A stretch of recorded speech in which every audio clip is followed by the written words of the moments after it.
بچې ما داسې نه دي ویلي چې راغلي قرآن سره ما کښېنه تو سره بیا ناست زه وي به ورسره کښېنم ستا په ما کې څه کار دی توره د جلکې شینکې خالي په تندي باندې تورو تورو سترګو یې خوړلی یم زړګي باندې توره د جلکې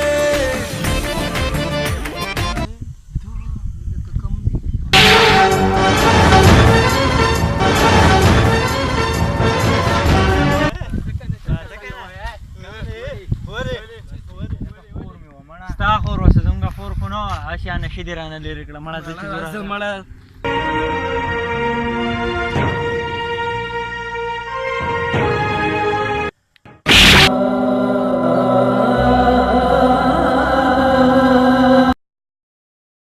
हमारा दोस्तों से बड़ा कोई हथियार नहीं होता और बहन से बड़ा कोई इज्जत नहीं होता।